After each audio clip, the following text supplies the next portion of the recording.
자, 이번 시간에는 행위론 공부를 해볼 텐데요.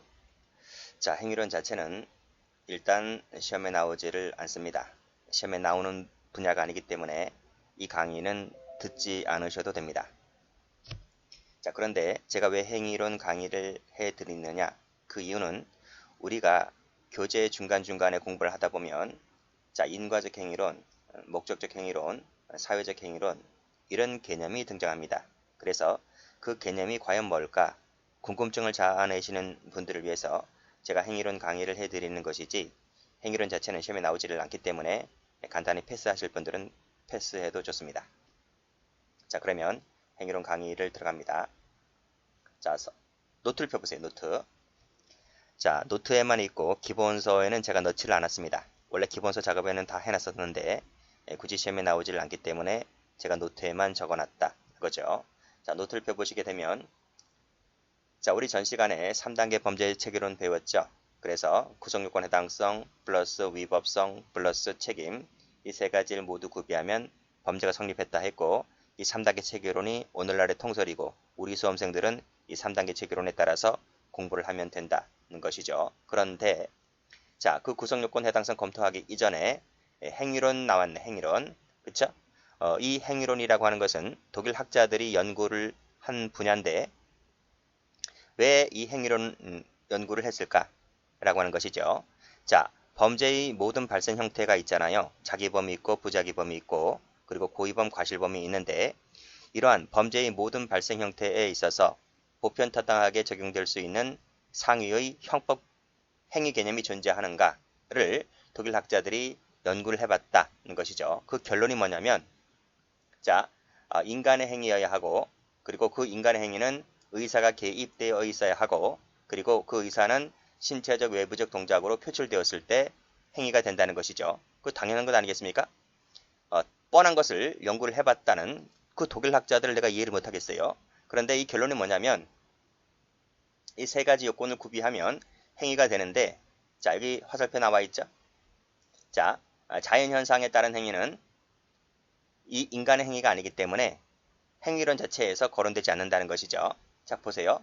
A가 있습니다. B가 있고요. A가 B를 칼을 들어서 찔러서 죽여버리잖아요. 살인죄가 되잖아요. 그쵸? 그러면 살인죄의 구성요건 해당성이 인정된다라고 우리 출발을 했잖아요.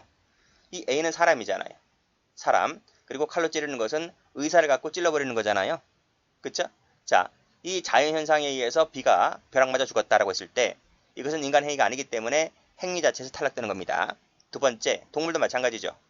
뱀에 물려 죽였다. 곰이 와서 물어 죽었다. 라고 했을 때 당연히 사람의 행위가 아니기 때문에 역시 행위론 자체에서 탈락되는 것입니다. 두 번째, 사람의 행위를 할지라도요. 의사가 개입되어 있을 때 행위인 것이지. 자, 여기 보시면 수면 중에 행위 있잖아요. 우리가 잠을 자다가 잠꼬대를 해서 옆에 있는 사람의 얼굴을 때렸다라고 했을 때 그것은 인간 행위인 건 맞지만 의사가 개입되어 있지 않기 때문에 행위라고 볼 수 없다는 것이죠. 또 반사적 행위도 마찬가지입니다.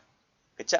자, 중요한 것은 그 다음 지문이 중요한데 절대적 폭력화 행위도 행위가 아닌 것입니다. 이게 무슨 거냐면 우리 형법 공부하다 보면 저 책임론을 가보면 마지막 파트에 기대 가능성 파트가 나옵니다. 거기 강요된 행위가 나오는데 거기서 절대적 폭력화의 행위라는 개념이 나온단 말이죠.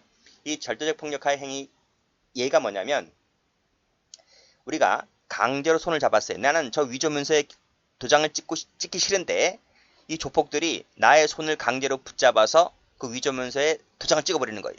이것은 절대적 폭력화 행위라는 것이죠. 그래서 인간 행위가 맞는데 나의 의사가 개입되어 있는 것이 아니기 때문에 이 역시 마찬가지로 행위 자체로 볼 수가 없다는 것이 행위론의 결론입니다. 결론.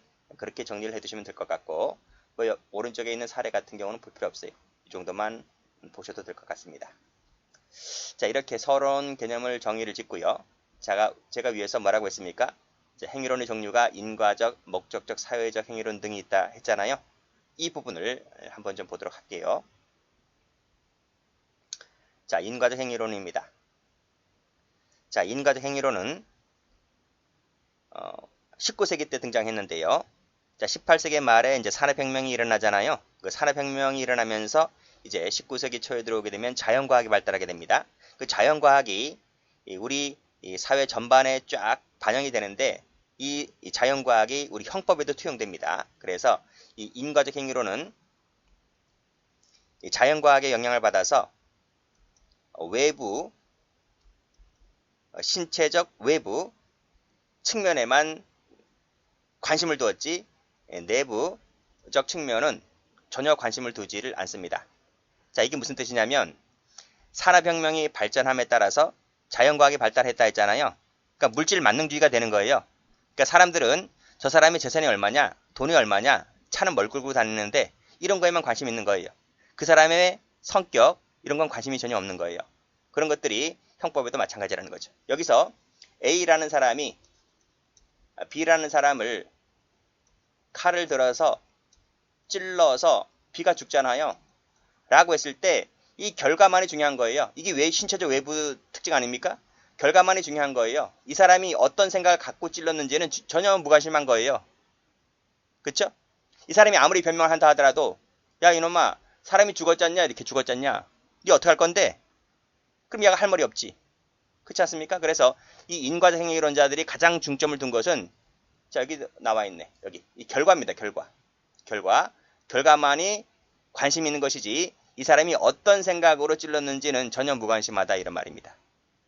그게 내부에는 전혀 관심이 없다는 거예요. 그쵸? 그래서 제가 전 시간에 설명드리기를 이 그림이지. 여러분 노트에서 고의 파트 펴보세요.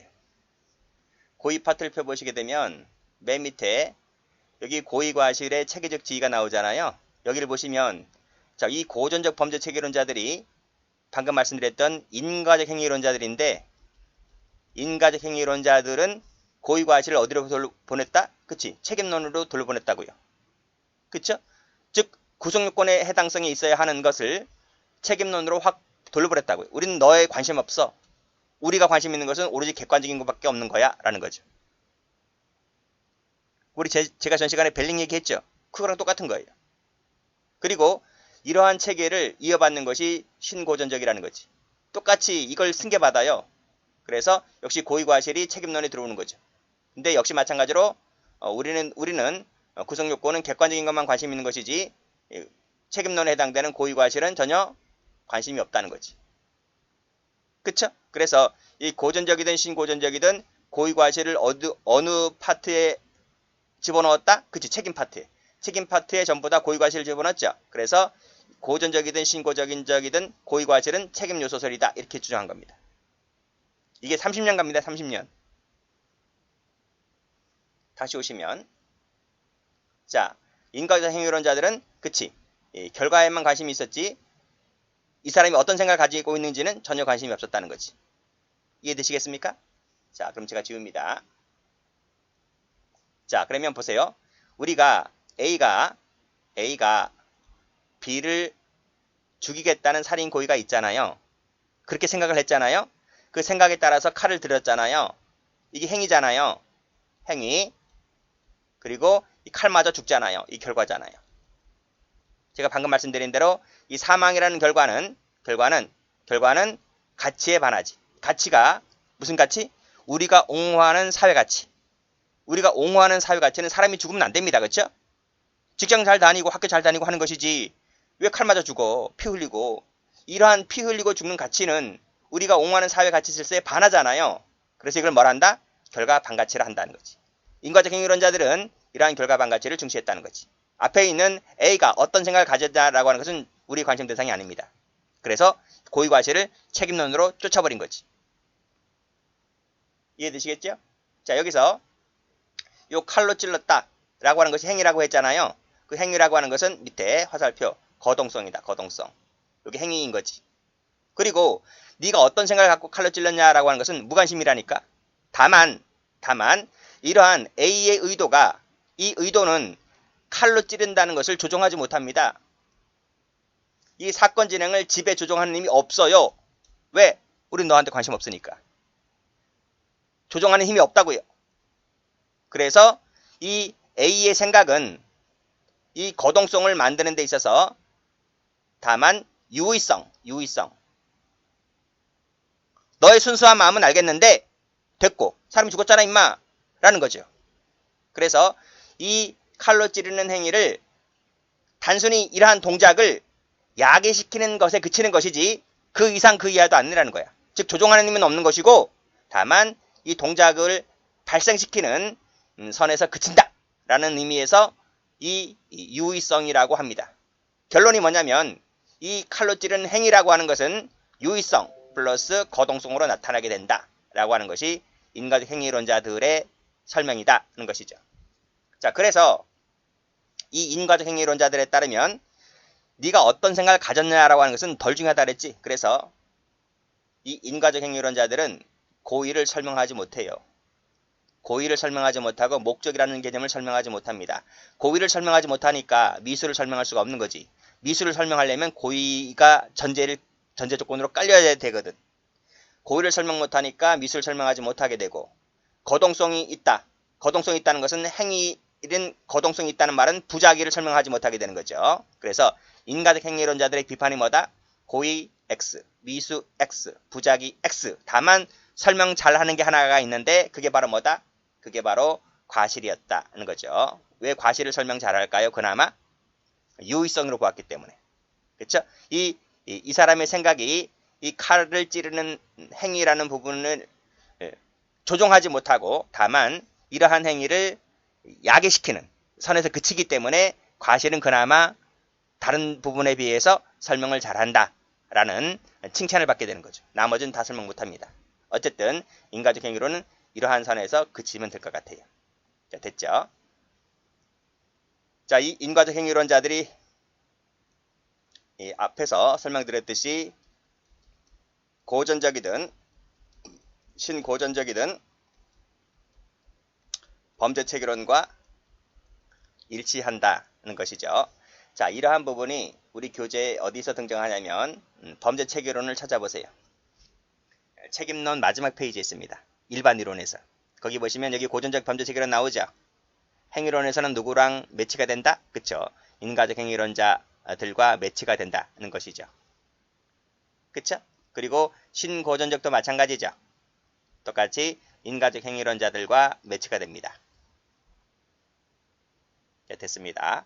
이제 뭘 배우냐면 목적적을 배울 겁니다. 그래서 목적적을 한번 가보죠.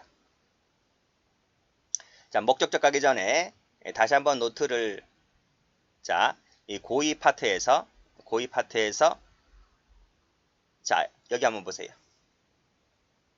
제가 전 시간에 책임론에 가 있는 이 고의 과실을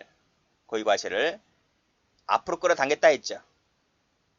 그렇지? 누가? 벨제리, 그쵸? 이 책임론에 가 있는 고의 과실을 구성요건 파트로 끌어당겼는데 제가 뭐라고 설명했다? 천동설에서 지동설로 바꿨다라고 했잖아. 누가? 코페르니쿠스가. 그래서 이것을 코페르니쿠스적 전환이라고 합니다. 그건 제가 지은 말이 아니고 그 당시 형법학자들이 그렇게 불렀어. 자, 이 고의 과실을 구성요건 해당성 앞으로 끌어당겼을 때에 발생하는 문제가 뭐냐라고 하는 것인데 그게 노트에 나와 있죠. 노트를 보시면 자, 이 목적적 행위론자들은요. 이 그림 보세요. 자, A가 B를 죽이겠다는 살인죄의 고의를 갖고 칼을 들잖아요. 칼을 들었다라고 하는 것은 이 고의가 칼을 든 행위를 조종하는 거잖아. 조종합니다. 이 조종하지 않고서는 내가 왜 칼을 들어요? 내가 심심해서 칼을 드나? 그렇잖아요. 내가 반드시 B를 죽여버리겠다는 생각하에 칼을 구입해서 칼을 숫돌에 갈고 칼을 들고 찾아가는 거잖아요. 그러니까 이 고의 자체는 이 행위를 조종하는 것이고 조종이란 말은 벨젤이 뭐라 불렀냐면 이건 목적을 갖고 칼을 드는 것이다. 그래서 조종 이퀄 목적이 되는 것이고 목적 이퀄 고의로 봤어요. 같은 개념으로 봤어. 그래서 칼을 들고 찔렀다는 거지. 여기서 이 사람이 죽든 안 죽든 결과는 그냥 단순히 우연에 불과하다. 나의 목적은 고의다, 고의라는 거죠. 그래서 이 벨젤은 노트에서 설명하기를 자, 이 고의 과실을 책임으로 갈 것이 아니라 맨 앞으로 와야 된다. 맨 앞으로. 여기서 검토를 하자는 거죠. 그래서 이 벨젤이 주장했던 행위라는 것은 일단 거동 칼로 찌르는 행위는 있어야 되는 거죠. 거동성인 거야. 그 거동성은 목적으로부터 나온다는 거죠. 목적으로부터 나온다. 이 두 가지가 합쳐지게 되면 범죄 행위가 되는 것이다. 는 것이죠. 그래서 이 결과는 우연에 불과하기 때문에 기수 미수는 우연에 불과하기 때문에 이 벨젤은 이걸 강조하지 않습니다. 이 인과적 행위론자들과는 전혀 다르게. 이 사람이 강조했던 것은 어디에서 강조할까요? 그치, 이 부분이지. 예? B를 죽여버리겠다는 고의, 목적. 그쵸? 근데 우리가 사회생활을 하다 보면 이런 생각을 가지면 전혀 안 되잖아요. 내가 사이는 나빠. 사이 나쁘지만 그렇다고 해서 죽일 건 아니잖아. 그렇잖아요? 그러니까 이 사람이 살인 고의를 가졌다는 것 자체가 가치에, 우리가 옹호하는 사회 가치 질서에 반하는 거야. 그러면 이 고의 반가치라 해야 되는데 고의 반가치, 의도 반가치라 부르지 않고, 그러면 우리가 나쁜 생각을 하는 것 자체가 다 깜빵에 가야 한다면 지구에는 인간이 없게. 생각을 한번 해보세요. 자, 저기 여기 이쁜 여자가 걸어가고 있어요. 이쁜 여자가 허연 허벅지를 드러내고 엉덩이를 실룩실룩거리면서 걸어가고 있는 모습을 보면 남자는 무슨 생각하겠습니까? 나쁜 생각 같잖아요. 그럼 그 나쁜 생각 갖는다는 것 자체를 갖고 형사처벌을 한다 그러면 깜빵 안 갈 놈이 누가 있어? 그렇지 않습니까? 그러니까 이 고의만 갖다고 해서 처벌을 하게 되면 우리 형법 자체가 심정형법으로 흘러버려요. 그래서 그거를 또 그 사람이 갖고 있는 생각 자체를 끄집어내서 법관이 판단하는 것 자체도 참 어려운 것이고, 그렇기 때문에 의도 반가치가 아니라 이 행위 자체는 고의를 통해서 나타나는 것이기 때문에 한 발짝 굴퇴를 내서 의도 반가치라 부르지 않고 형법학자들은 이것을 행위 반가치라 부릅니다. 행위 반가치. 근데 이런 행위 반가치는 우리가 가지면 절대로 안 되는 거잖아요. 이런 생각 자체를. 그래서 이러한 의도 반가치, 행위 반가치는 우리가 옹호하는 사회 가치 질서에 반하기 때문에 행위 반가치라고 불러요. 그래서 이 벨젤은 목적자였던 벨젤은 뭐를 중시했다? 결과 반가치를 중시한 것이 아니라 행위 반가치를 중시했다는 점에서 기존의 통설적 견해였던 인과행위론자와는 완전히 배치가 되는 것이죠. 그쵸? 자, 그런데 이 목적적 행위론자가 공적이 있어. 목적적 행위론자의 공적. 그 공적이 뭐냐면, 자, 이 행위 자체는 A가 B를 죽이겠다는 이 목적을 통해서 나오는 거잖아요. 이 고의는 행위를 조종하는 것이라고 했잖아요. 그래서 그렇게 설명하다 보니까 이 목적 행위론자들은 뭐를 설명을 잘한다? 그치, 고의를 아주 설명 잘하죠. 고의를 설명 잘하다 보니까 미수도 설명 잘하게 되는 거죠. 그 점에서 뭐와 다르다? 인과적 행위론자와 다르다 하는 것이죠. 자, 그렇지만 이 목적적 행위론자들은 고의를 설명 잘하는 반면에 과실은 설명을 잘 못합니다. 또 자동화된 행위, 격정적 행위는 설명을 잘 못합니다. 거동성을 인정함으로 인해서 부작위도 역시 마찬가지로 설명을 잘 못합니다. 설명을 잘하는 것은 고의하고 미수밖에 없다는 것이죠. 반면에 인과적 행위론자들이 설명 잘했던 부분은 과실밖에 없는 것이죠. 그렇게 정리를 하시면 될 것 같고, 다만 꼭 알고 넘어가야 할 부분은 인과적 행위론자는 결과 반가치를 중시했고 목적 행위론자들은 행위 반가치를 중시했고, 이 정도만 알고 계시면 됩니다. 자, 그래서 노트를 다시 한번 가보시면, 자, 이 구성요건요 파트에서 여기 나와 있죠. 여기 그림 보시면 목적적 행위론자들은 고의과 과실을 구성요건으로 전진배치시켜 놓고, 이 고전적 범죄 체계론자들이 강조했던 이 객관적 요소에 해당되는 것은 쫓아버립니다. 쫓아버려서 어디를 쫓아버린다? 저기 시베리아 쪽으로 쫓아버립니다. 책임론도 아니야. 책임론도 아니고 처벌 조건에 해당되는 곳으로 객관적 요소를 쫓아버린다. 자, 그런데 이 고전적이든 목적적이든 완전 상극이죠. 상극입니다. 상극이다 보니까 오늘날의 절충설에 해당되는 합일태적 범죄체계론이 나오게 되는데, 이 합일태적 범죄체계론이 우리 행위론에서 말하는 사회적 행위론자들이야. 이 사회적 행위론자들이 합일태적 범죄체계론과 일치합니다. 이 사람들이 오늘날의 다수설인데, 이 사람들은 이 극단, 양극을 치닫고 있는 이 고전적과 목적적의 짬뽕, 절충설입니다. 그래서 이 목적적에 해당되는 고의과실을 그대로 이어받고 그리고 책임에 있었던 신고전적 체계론자들은 책임론으로 봤잖아요. 이것도 쭉 내려가서 그대로 이어받고, 그래서 이 고의과실은 하빌트적 또는 사회적 행위론자들에 따랐을 때는 구성요건에도 있고 책임에도 가 있는 거야. 여기도 있고 여기 있다고 해서 이것을 이중적 지위설이다 이렇게 부릅니다. 하빌트적이든 사회적이든. 아시겠죠? 자, 그래서 다시 한번 범죄 체계론을 가보면 여기 목적적 나오죠? 목적적 범죄 체계론은 목적적 행위론자와 일치한다. 그리고 이 신고전적에서 말했던 요 두 가지, 신고전적과 목적적을 합쳐서 절충설이 만들어지게 되는데 그것이 하빌트적 범죄 체계론이고, 행위론으로 가면 이것이 사회적 행위론이 됩니다. 됐나요? 그래서 특징 보시면 신고전적과 목적적을 절충한 절충적 개념이다. 말씀드렸듯이 이중적 지위를 인정한다 라고 하는 것이고, 이런 것들은 나중에 우리 형법을 총론을 전반적으로 볼 때 하나씩 등장하게 될 겁니다. 자, 그런 차원에서 정리를 해 두시면 될 것 같아요. 자, 됐고, 여기 사회적 행위론 나와 있죠?